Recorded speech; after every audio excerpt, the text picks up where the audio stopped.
How's it going, everyone? Got quite a lot to talk about today in regards to Assassin's Creed Shadows, and I'm gonna be real with you guys. As I'm hearing more about the game, as I'm seeing more of the game, I am getting more and more excited for it. Look, Assassin's Creed in feudal Japan is literally something I've wanted for like 15 years at this point, and while growing up, I would have wanted feudal Japan to be explored in the older style of Assassin's Creed games. Most of you guys are well aware that I am much more fond of those style of games than the newer style AC Origins, Odyssey, Valhalla style of games. Still, we've got Assassin's Creed in feudal Japan, and as I'm seeing more of the gameplay, as I'm hearing more about the game, I'm getting more and more excited. Now, we have some new updates to go over in this video. I want to talk about the length of the game, as well as some of the notes that we have as far as performance. And performance of the game is looking very, very good, and if you do have a PlayStation 5 Pro, it'll be even better. It looks like this is one of those games that's really going to showcase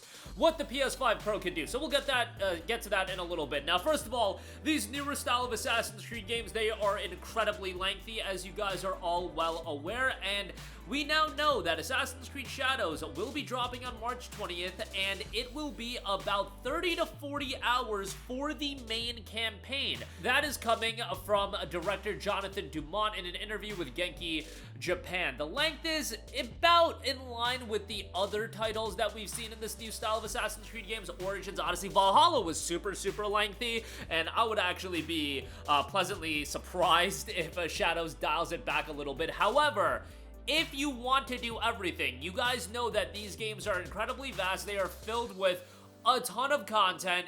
Doing everything can extend to 80 hours of content, or even much more than that, depending on the player's investments in side quests and other content. Not only that, we know that if you do pre-order the game, you will be getting access to the first piece of DLC. There's no season pass or anything like that, but if you do pre-order the game, you will get the first DLC, and with the first DLC, that is apparently going to be around 10 hours of content. Shadows is a game that they are clearly going to support for quite a while, and there's a lot riding on Shadows being a success, given that Ubisoft's blunders with Star Wars Outlaws, Skull and Bones didn't do all too well, Avatar Frontiers of Pandora, you gotta keep in mind, Ubisoft has had a lot of games come out that they were exploring different IPs that just have not been doing very well, and new IPs as well, and Prince of Persia: The Lost Crown, it's a game that I love, but didn't do all that well commercially. Assassin's Creed is that one franchise, no matter what, seems to always resonate with the player base, and it'll do fairly well from a commercial standpoint, and I imagine Shadows is gonna do well, but it's gotta deliver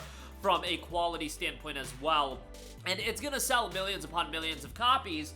The expectations with an Assassin's Creed game, a big budget Assassin's Creed game, is far different than your typical game release from Ubisoft, and it needs to do very, very well. So hopefully it does, and hopefully it's a quality-filled game. Remember that it was supposed to come out in fall of 2024, then it got delayed to February of 25. Now it's gotten delayed to March of 25, and it'll be out in just 2 weeks, and hopefully when it does drop, it'll be something that we can really sink our teeth into. We know it's going to have a sizable amount of content. We know that it's going to be supported for a while via DLC content and whatnot.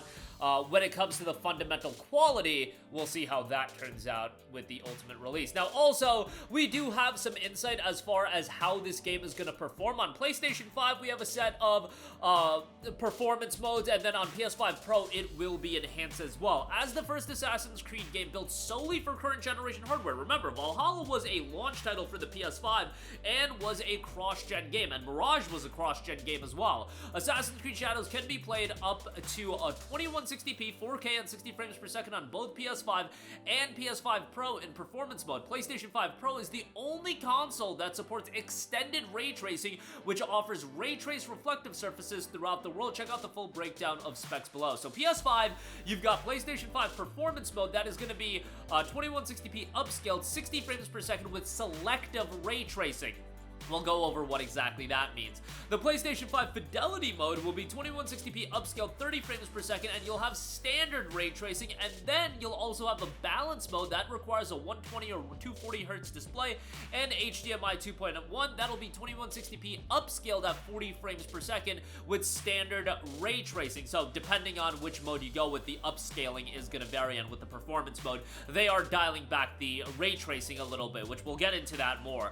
On PS5 Pro, Pro, things are going to get souped up a little bit. It's going to be 2160p upscaled in the performance mode and 60 frames per second in the standard ray tracing enabled as well. Now, this is essentially doing what the PS5 Pro was designed to do, where it combines both the performance mode and the fidelity mode, and it gives you the best of both worlds. That's what the PlayStation 5 Pro's performance mode is going to offer you, in the sense that it's taking the performance mode on the base console, it's taking the fidelity mode on the base console, it's combining the two, and you get the best of both. Now, the PS5 Pro will also have its own fidelity mode, so this is for those of you that are absolute graphics behemoths. It'll have 2160p upscaled, 30 frames per second, and you'll have even more ray tracing, extended ray tracing. And then the PS5 Pro will have a balance mode as well. You'll get that extended ray tracing, but it'll be 2160p upscaled at 40 frames per second. Once again, you'll require a 120 or 240 Hz display and HDMI 2.1.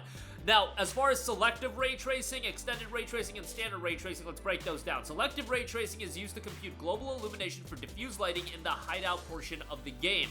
Standard ray tracing is used to compute global illumination for diffuse lighting throughout the game world, and extended ray tracing includes full support of ray tracing to compute global illumination for diffuse lighting and reflective surfaces throughout the game world. So, the extended ray tracing that's offered on the PS5 Pro is going to give you the best graphical fidelity possible. I think if you're on the PS5 Pro, that performance mode is what sounds great to me. That 4K 60 frames per second standard ray tracing.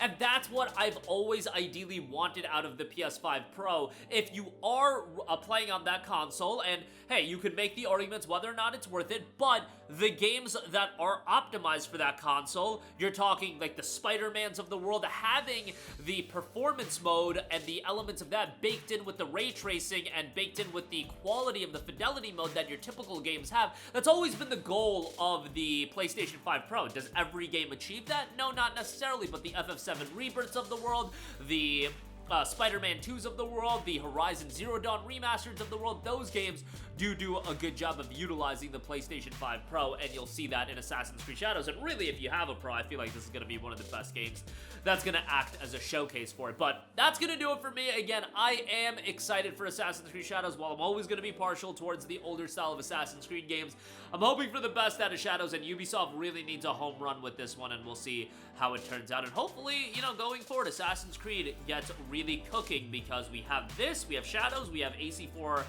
remake, and hopefully it'll parlay into a lot of other successes within the Assassin's Creed universe. That's going to do it for me. Let me know all of your thoughts in the comment section down below. As always, sound off there. Thank you for watching, and goodbye.